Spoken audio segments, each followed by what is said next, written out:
Okay, let's get started with our lecture.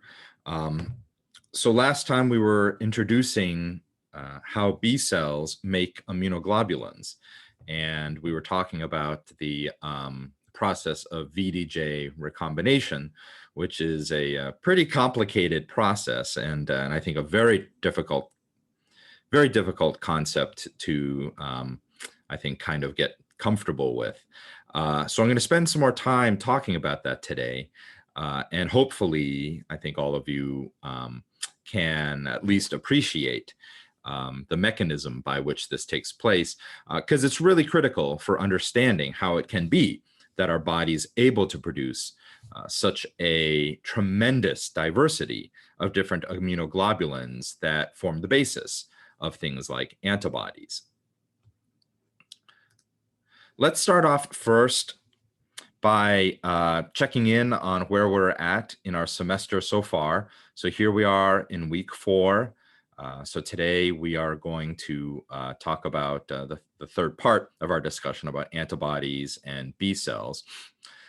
Then we are going to spend 3 lectures talking about T cells and how T cells work. So the book kind of goes back and forth. Chapters, I think 4 and 5 are sort of this introduction to how B cells and T cells make things like these special receptors on their surface. And then I think chapters 6 and 7 kind of goes back to looking at B cells again and how they actually function in the context of our immune system. And then they go and look at things like T cells again. So there's a little bit of back and forth, but I just follow it because that's the way the book presents it. And I think it kind of makes sense. But you'll see that during this week, we will have your third quiz on the chapter 4 material that we are wrapping up today. So Monday today wraps up chapter 4. So you can look for that quiz later today, and that will be due Thursday night. Next week heads into our first exam. So our first exam will be next Friday. And the exam, I'll talk more about it as we get closer to it. But the exam is taken on Laulima during our normal class session. Okay, so you need to just make sure that you have access to Laulima and can take the exam. Next Wednesday, instead of a new lecture, I will do a review session. So you would log in just like normal for class, but it'll be a review of some of the big topics to make sure that you're sort of on the right track for being ready for the exam next week. Okay. All right. So last time we had 2 more slides that I didn't get to because our last lecture went a little long. I had tagged them onto this lecture, and that was the version of the PDF that I sent out. But then when I was looking at it this morning, I realized that's a lot of stuff to get through. So I decided to drop those 2 slides again. But the content is still important. But what I decided to do was to actually talk about that content by using some of the other slides from today. All right. So hopefully, if you follow today's lecture well, even if you went back and looked at those 2 slides that we didn't get to last time, they'll make sense because it has to do with what we're talking today.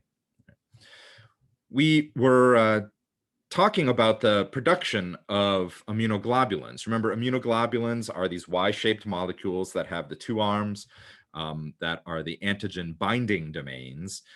These are the arms that have the 3-dimensional shapes on the ends that are unique for binding some 3-dimensional shape. And that shape that they bind to, the antigen, might be a molecule that is present as part of a pathogen or maybe is made by a pathogen, right? And so the key here is to remember that this is part of your adaptive immune system, because if our innate immune system was already good enough and successful at being able to detect that pathogen because of things like our complement protein being able to bind to it easily, or macrophages, neutrophils being able to eat up and destroy the pathogen, well, then we wouldn't even need to engage our adaptive immune response, right? So what we're talking about now is, since our innate system failed to take care of the problem, like instead of just normal rainbow-haired clown, we're talking about bad clown, right? Something different that escapes our innate system. We have to rely upon our immunoglobulins to be able to come up with the identification and being able to recognize something about this pathogen that can be used, right? So that our other immune cells can take that knowledge and be able to target it successfully.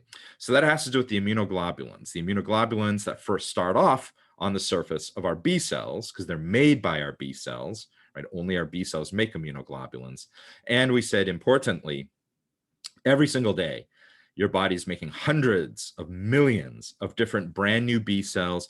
Each one, its surface is covered with a unique immunoglobulin that it came up with itself. That particular B cell came up with the sequence of amino acids to make this unique immunoglobulin so that it can recognize a particular three-dimensional shape. As just a way of our immune system kind of going overboard and anticipating different shapes that it's never seen before. I always say our immune system is not psychic. It doesn't know what bad clown is going to look like if bad clown comes along a week from now, a month from now, a year from now. So you have to have some immunoglobulins that just by chance are the close enough fit to be able to bind to different features, three-dimensional features on molecules from bad clown.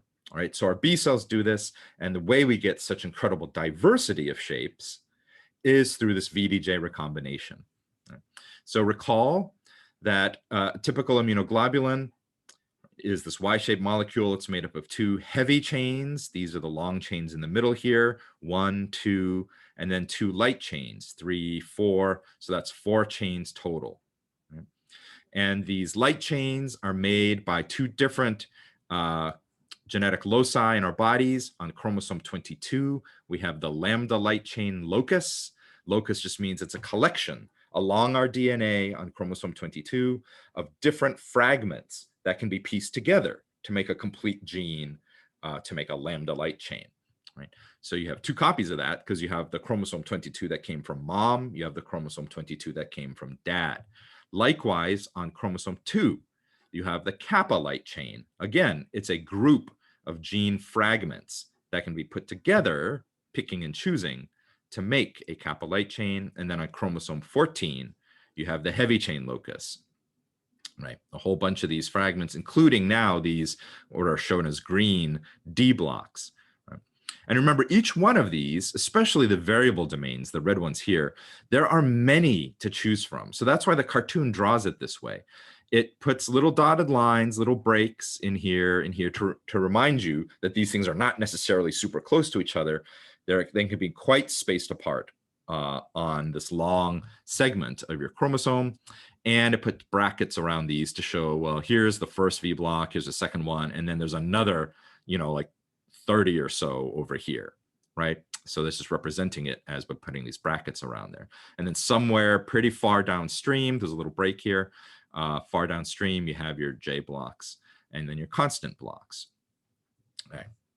So recall that we had been comparing this to an analogy of putting together a cookie recipe, right? So I always like thinking about our genetic information as being sets of instructions that are like recipes for making protein, right? Or in this case, recipe for making a cookie, right? So I think this concept is kind of hard to imagine, though, of how these different blocks can come together.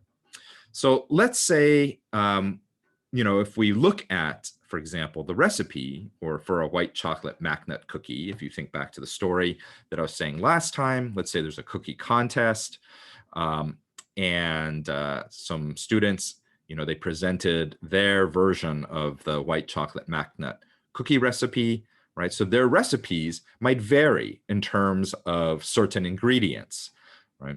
Not necessarily completely 100 miles apart from each other, because they're all still kind of limited to having to make a white chocolate chip McNut cookie, right, of a particular size and shape as far as the cookie contest.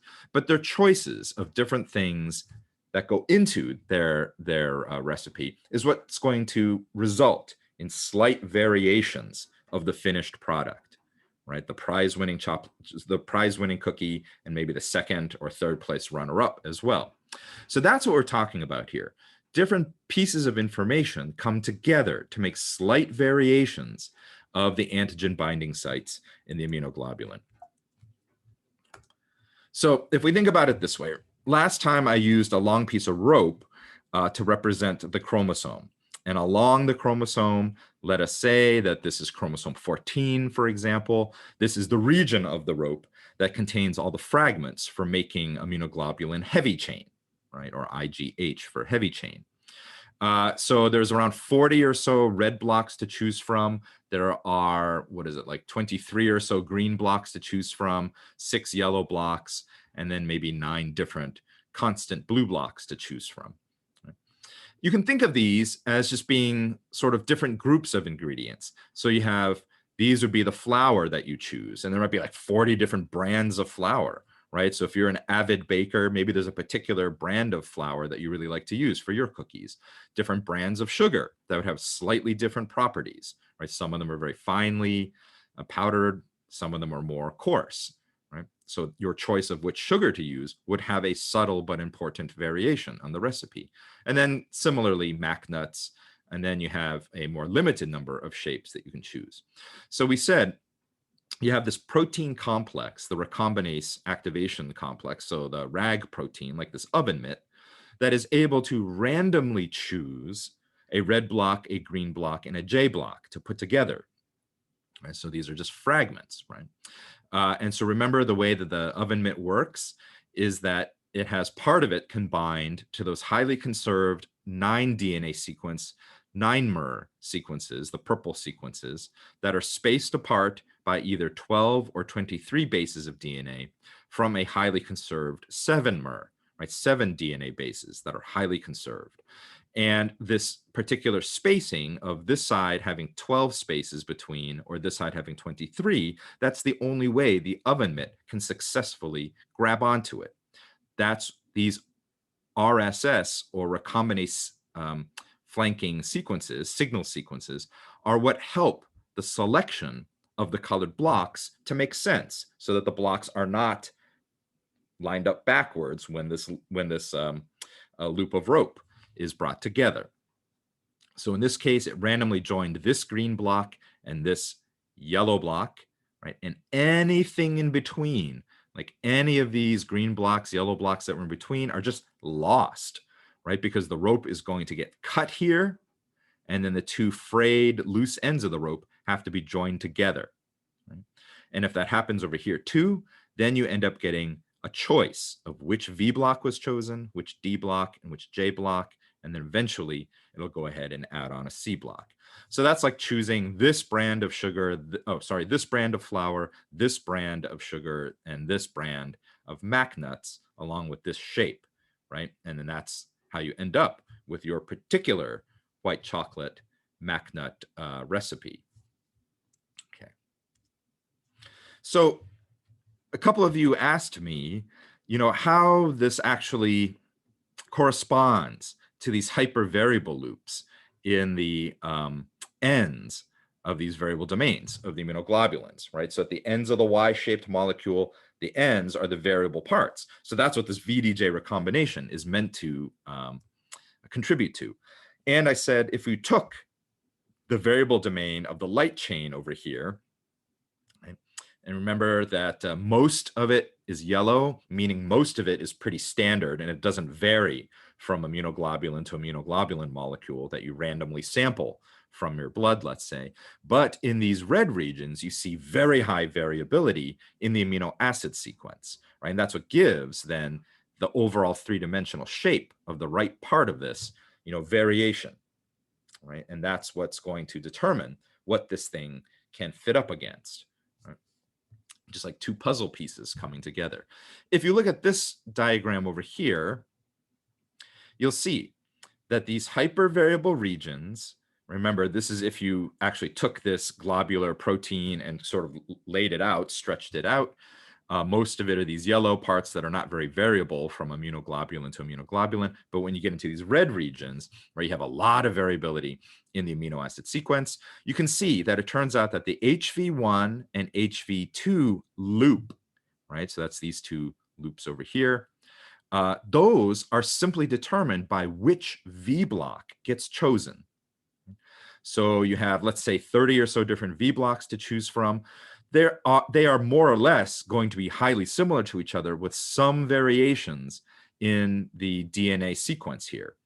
Right? That makes V block number 1 different than V block number 15 or V block number 30, right? So the choice of which V block already gives you what the two hypervariable domains are that you are starting with. The third loop here, the hypervariable domain number 3 over here, this is a little confusing, right? This is actually a function of the J block that's going to be chosen to go with this V block and the way that random DNA bases are used here to join the ends of the rope that have been cut. Because remember, that whole loop of rope that was in between these two, once the oven mitt decided to jump over a whole bunch of stuff and choose this red block and this yellow J block, right? All that stuff is lost and the rope is cut. The DNA is cut. So it has to be joined up together again. And the way our cells do it is by randomly adding DNA bases to each cut end until there's enough of an overlap that the two strands can then stick together again. And then you have DNA polymerases that fill in the rest, right? So that short little stretch of DNA bases is brand new to your genome, right? Because it was just randomly put together to get these two ends of the DNA to stick together. So that's the third hypervariable loop. So that's where these three hypervariable loops come from, so that when the resulting, all these fragments are put together, the V, the J, maybe a D block, and then that is then transcribed by RNA polymerase, and you make RNA that gets processed into mRNA and then translated from RNA into the finished polypeptide sequence, which is the big, what you see here, the ribbon diagram of the amino acid sequence, right? That's where these three blocks come from. So it's a combination then. You have the choice of the blocks themselves, gives you a lot of variation, but then how they're joined together randomly by pieces of DNA, that's a lot of variation, right? And then on top of that, this is just to make one chain, like the light chain, right? This is also happening to make the heavy chain.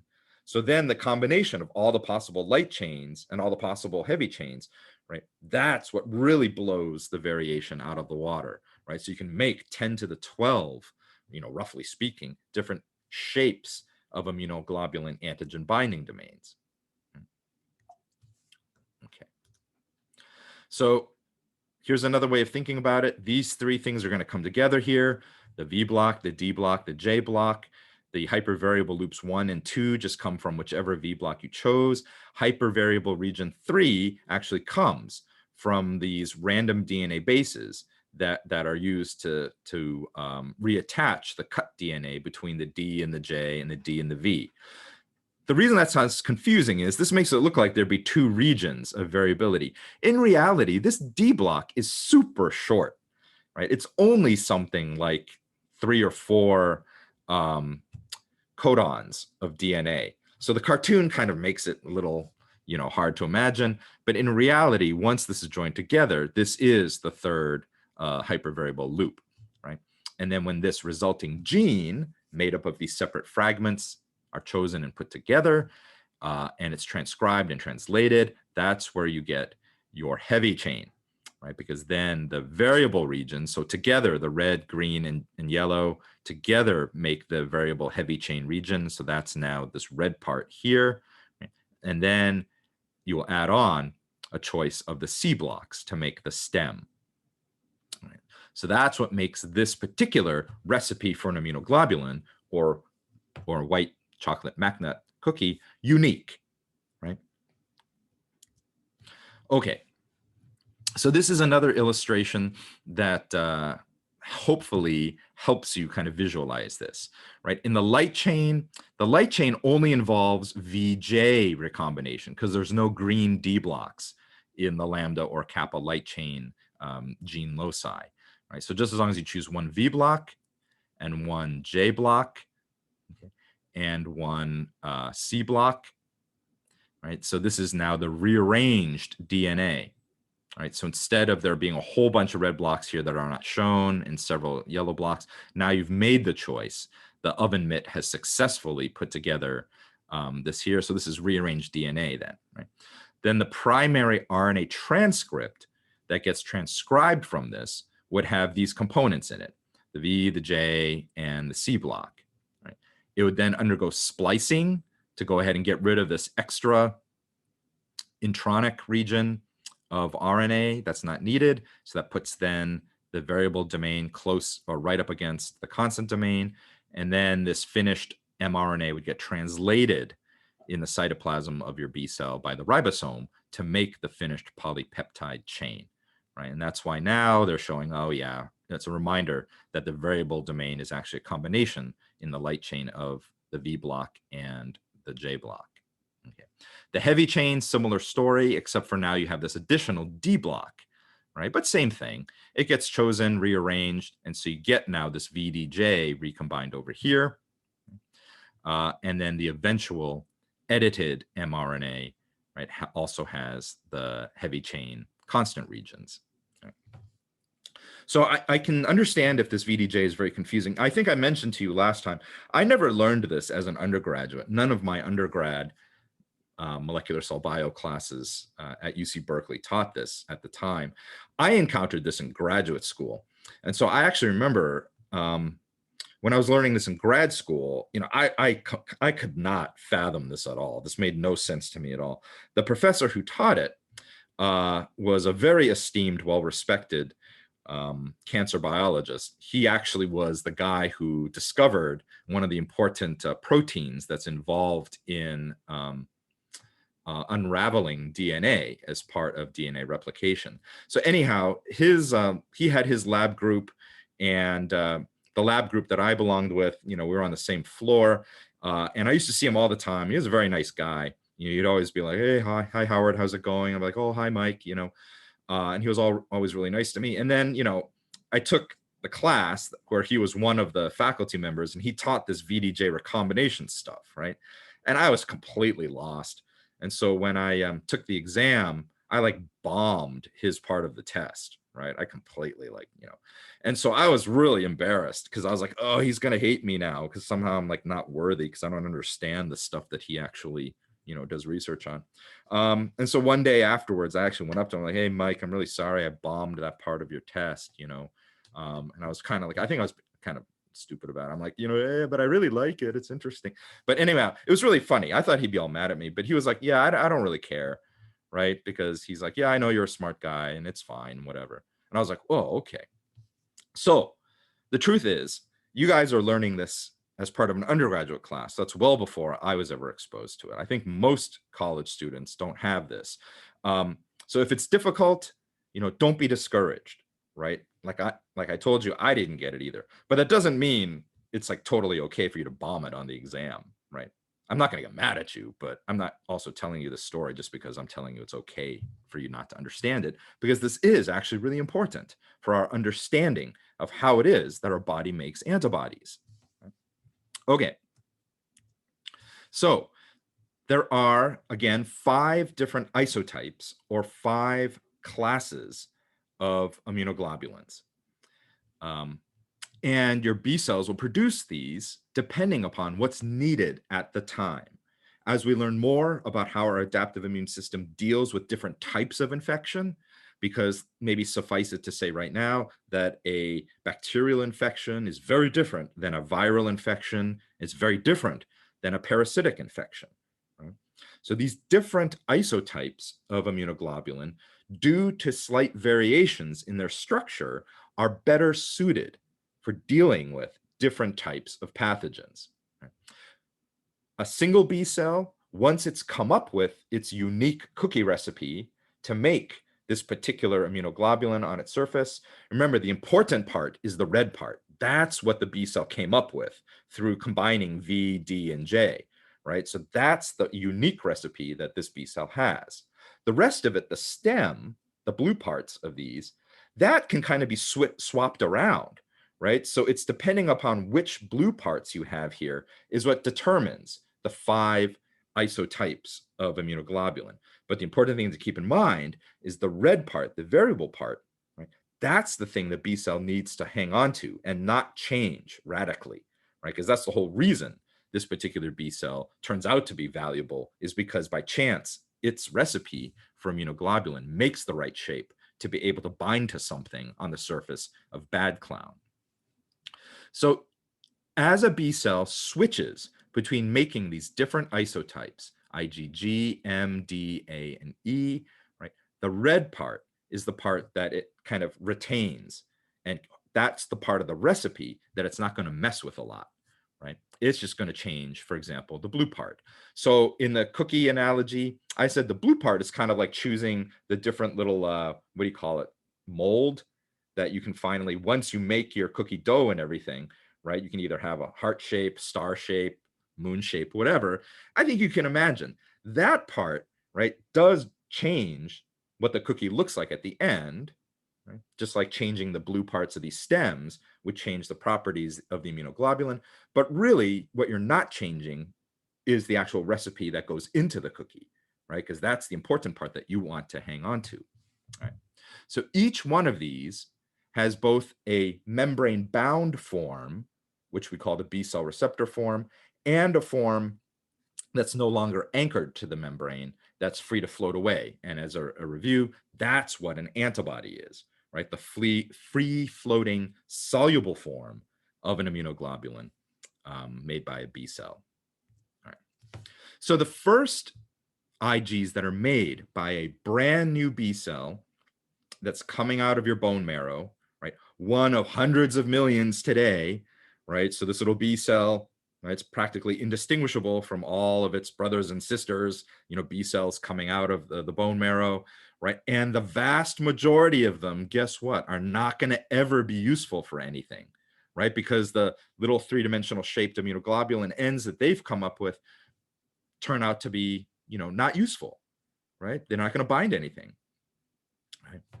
So the very first immunoglobulin that any B cell makes is the IgM form.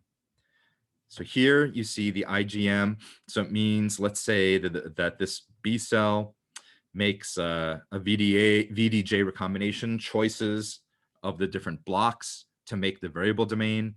Then it also chooses the constant mu navy blue blocks, right? And there's this extra stuff at the end.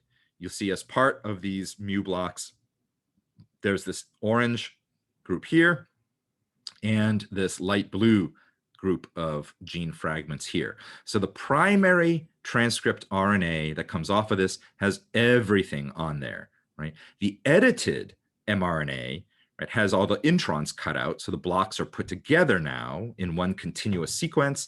And you can see here, it's cut out the orange part, right? And instead it has left the light blue part. So when this mRNA gets translated into the finished amino acid sequence, the polypeptide chain for the heavy chain, right, that light blue part codes for the little piece of peptide at the end, the peptide sequence, that's the anchor, right? So it's this hydrophobic region that keeps this Y-shaped receptor anchored to the cell membrane, right?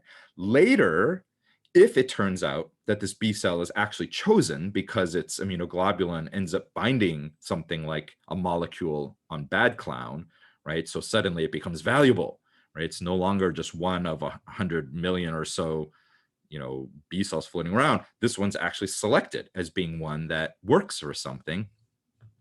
It may be told to make the free-floating antibody form of this IgM. So what happens then? Here, it still has the same VDJ choices that it made, right? Because that's the part that's actually working to actually bind something. And for most of the C blocks, it's going to be the same. But now look, as part of the RNA editing, right, the little light blue parts are discarded and the orange part is kept. And this orange part is just the end of the stem that no longer anchors it to the surface of the cell. Right, so this form of the Ig now can float away from the cell, right? So this is the secreted IgM form. In other words, this is the antibody form of this IgM. Okay.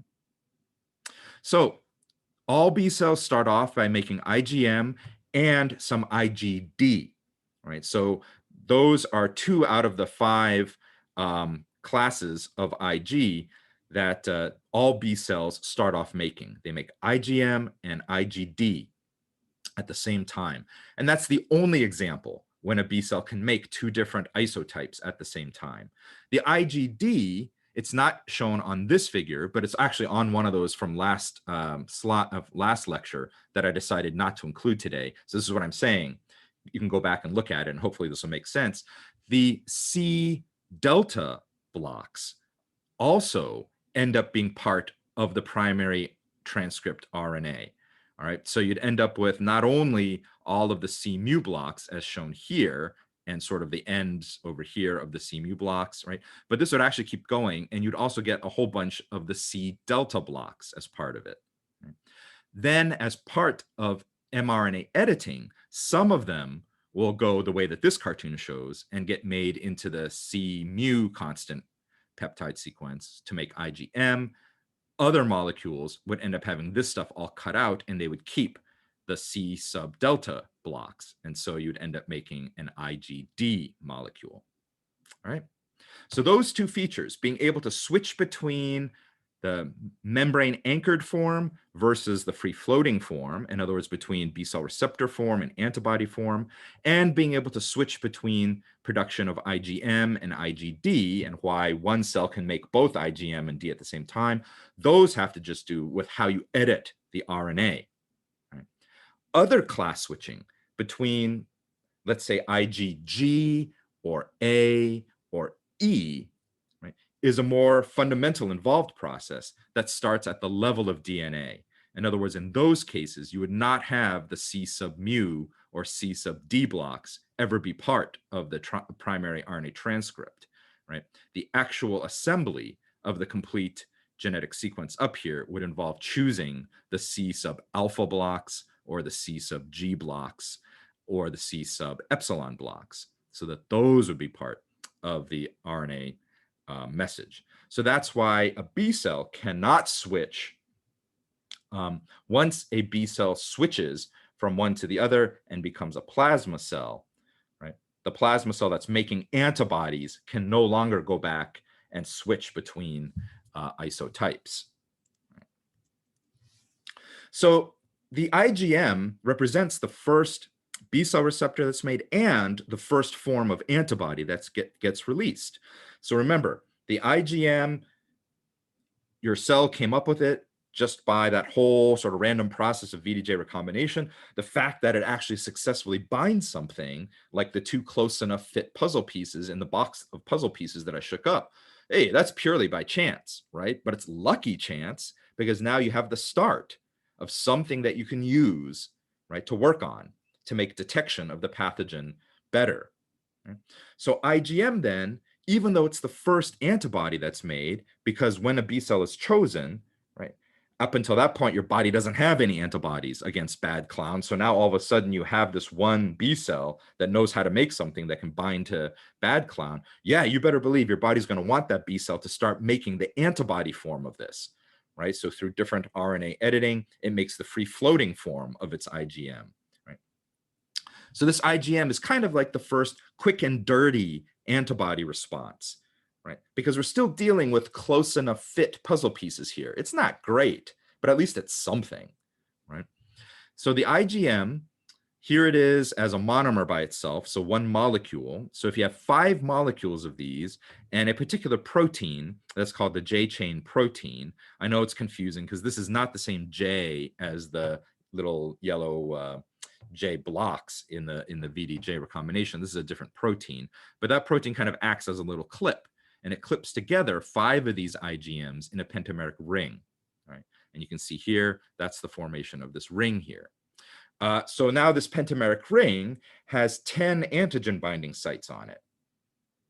So this is a very good way of attaching to something like the surface of a pathogen, right? If these antigen binding domains recognize a certain thing on the pathogen. But remember, each one of these is a pretty weak binding, right? Because it was just chosen based upon close enough fit, the 2 random puzzle pieces that came together. So IgM is good for neutralizing or blocking certain antigens, right? But it's not very good at recruiting things like other immune effector cells. Why? Because remember, The stem part of the Y-shaped molecule is the part that usually attracts other cells, right? In a pentameric IgM ring like this, those stems are all kind of hidden, right?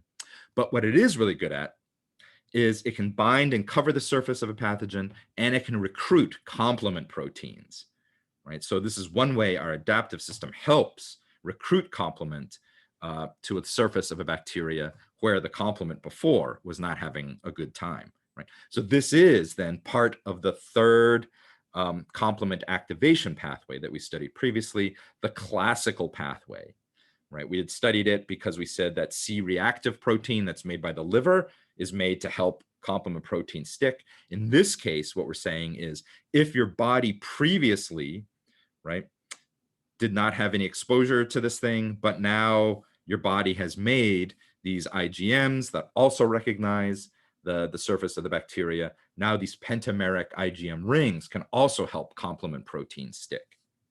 Okay. So the main limitation here, though, again, is that you're dealing with the original shape that was come up randomly through VDJ recombination made by this B cell, right, that you only now realize, is valuable because there's a close enough fit between it and a surface feature of the pathogen. So clearly, though, right, we need to improve the fit, right? Now that we've chosen like a puzzle piece that is close enough to bind to the other puzzle piece here, right? We don't want just close enough. What we really need is to figure out how to make that fit as good as it can be, because the stronger the binding will be, right, the more efficient your immune system can target and deal with this pathogen. So how does this B cell know how to improve the fit of its immunoglobulin? Right. So this is a truly remarkable kind of phenomenon. And that kind of has to do with this, right? So this researcher here, right, this is Professor Charles Xavier. He's a very renowned geneticist, human geneticist, right? And so this is a quote from him. He says, "Mutations, it's the key to our evolution. It has enabled us to evolve from a single-celled organism into the dominant species on the planet. This process is slow and normally takes thousands and thousands of years, but every few hundred millennia, evolution leaps forward," right? So some of you, may have might recognize Professor Xavier. You're like, I don't know, I saw him somewhere, or maybe it was like a Nova special. No. So here he is with his colleagues. Okay, so this is his research group, and all of them are doing a lot of cutting edge work with mutations and human genomics. So as part of his group, here's his undergraduate researcher who's very bright-eyed and eager and excited even to have some quality undergraduate lab experience, right? She has a great future ahead of her. Over here is the jaded, overworked, and underpaid and underappreciated postdoc, right? Whose career is not going anywhere fast. But anyhow, so I think many of you have seen the X-Men movies, right? And maybe you've seen them with your friends. You go to the theater, and then afterwards, your friends who are not, biology majors or not life science majors, they might be like, oh, that's crazy. The idea that all of a sudden things can mutate and we can have these like crazy mutations. And maybe they ask you, is that even possible? Right? And you're a life science major. You're like, no, mutations don't work that way, right? Mutations do take hundreds of thousands of years, natural selection, blah, blah, blah, right? I mean, you even remember like I think the opening credits of the movie, they're like zooming around through, I don't know what this is, DNA or something. And then all of a sudden there's like this little explosion, right? And it's meant to be a mutation where something is altered. So, I'm going to kind of blow your mind here, but it turns out that somatic hypermutation is real, right? And your body, your B cells have been doing this ever since you were born. Right? So what is somatic hypermutation? It literally is super accelerated, punctuated natural selection. We call it hypermutation. Hypermutation that takes place in these immunoglobulin gene loci, right, that make the light chain and heavy chain. So the way it works is that you have an enzyme, or I should say more specifically, your B cells express an enzyme that goes around and randomly deaminates or modifies cytidine residues in your DNA. Okay? So this enzyme is called activation-induced cytidine deaminase, and it results in anywhere you have a C base in your DNA, it replaces it. It basically deaminates it so that this nucleotide, this base needs to be removed, and any 4 of the bases are put in its place. It could be a C again, in which case there is no mutation, but it could also be an A or T or a G. So this happens as a B cell is dividing and making 2 daughter cells. There will be these random mutations that are introduced in the VDJ gene fragments that B cell has. Keep in mind, this B cell that's dividing already is a B cell that successfully came up with its own VDJ recombination and came up with its own cookie recipe. And that's why it was released from the bone marrow and it went to work. And now it was identified that its particular recipe for immunoglobulins gave a close enough fit, right, to attach to the pathogen. What we're saying is this B cell now is told, in order to try to improve or change the fit, it's going to undergo random mutations at its immunoglobulin site, right? So when it splits into daughter cells, those daughter cells then have slightly different Ig loci. The genetic sequence that encodes for the VDJ block that's part of the chosen recipe have now been altered. Right? If you look here, this is an interesting bit of clinical data that highlights this. So this is looking at patients after they're immunized, right? They're given a vaccine to start their immune system selecting for B cells that know how to make particular immunoglobulins that maybe bind to the primary targets in the vaccine. Right? So what they're looking at here is in a population of B cells, they're looking at the immunoglobulin M, right? And there's 2 sets of genes, right? The ones that come together to form the variable region of the heavy chain, and then the V region of the light chain. And remember, each one of these has these 3 variable loops that determine the shape of the binding.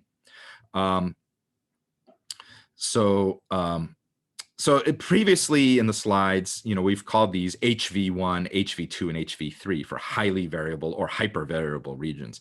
The book is a little sloppy because here they start calling it complementary determining region, but that's what it is, right? It's a loop that determines what this thing is complementary to. Right?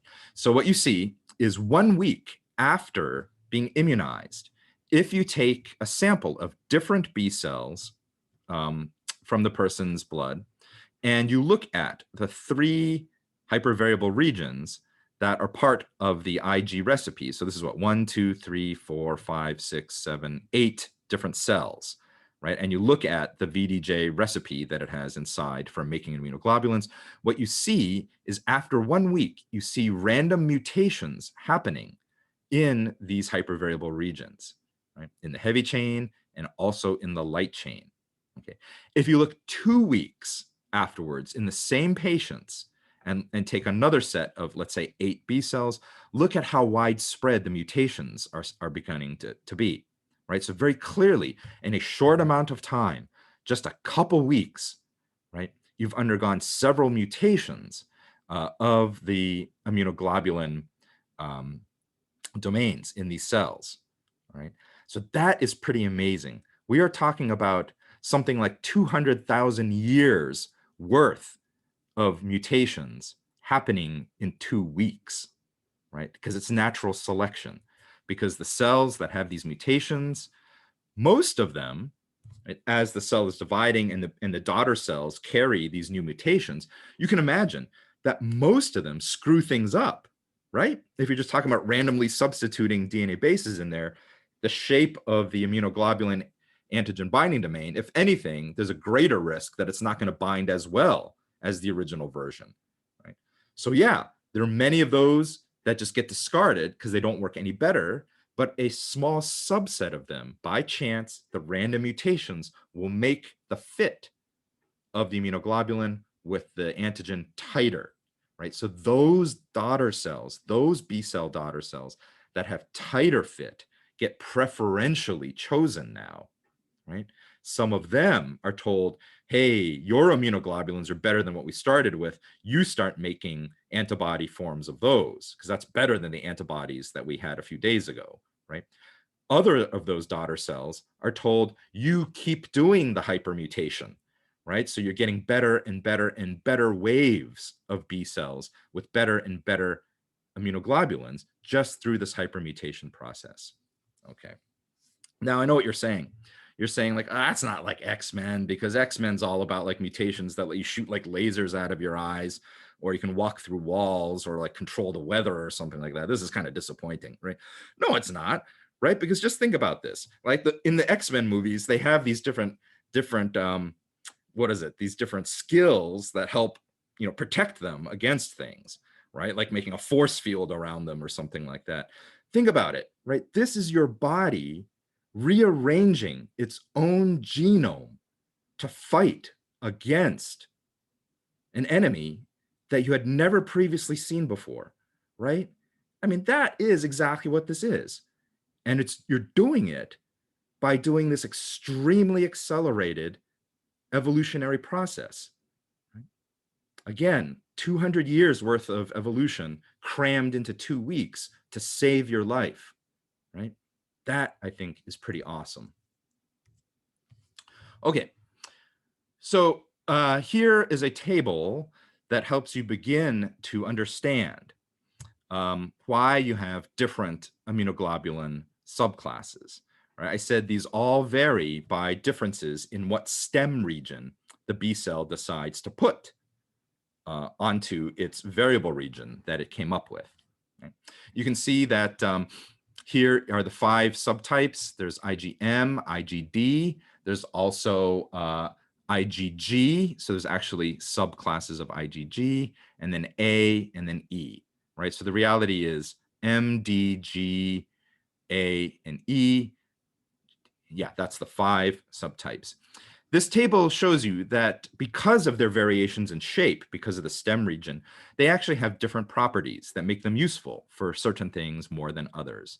For example, IgG, which is the most common antibody form that you find floating in your blood, like about 70% of the immunoglobulins that you have floating in your blood right now are the IgG form. They're very good at neutralizing, meaning they're good at binding to the surface of viruses and bacteria, preventing them from, let's say, infecting cells, right?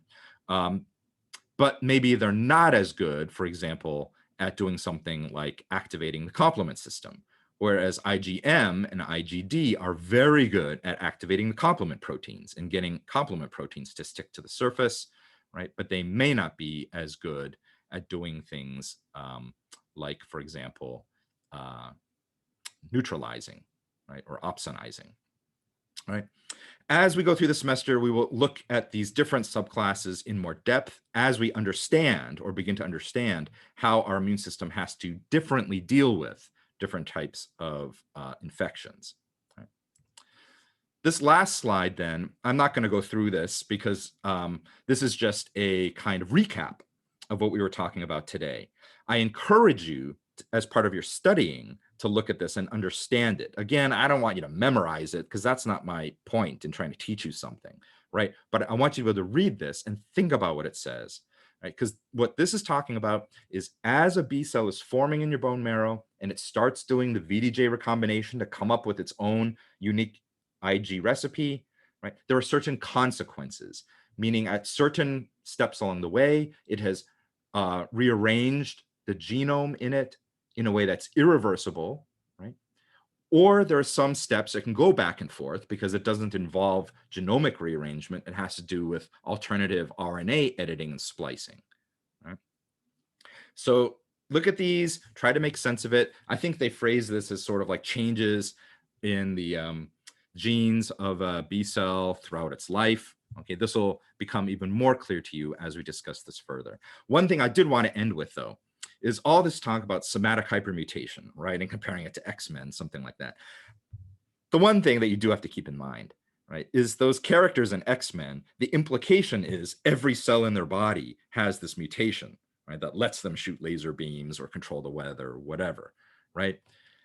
In the case of your B cells, it's only individual B cells, right, that are each going through these steps that come up with certain changes in their genome, right? So in other words, only a subset of cells in your body, the B cells, would have slightly different genomes based upon this hypermutation thing. The rest of your body, right, the rest of your tissues, right, they still very much just have the genome that you were born with. So keep that in mind, especially because, think about it. What does that mean in terms of these variations of B cells actually being something that you can pass on to your kids, right?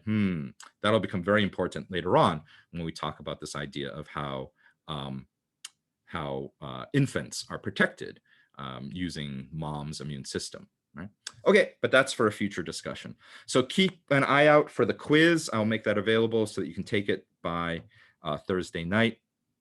And I hope you guys have a good rest of your day. I'm going to go ahead and stop the recording, and I'm happy to answer any questions that you might have. Okay, let me stop the recording here.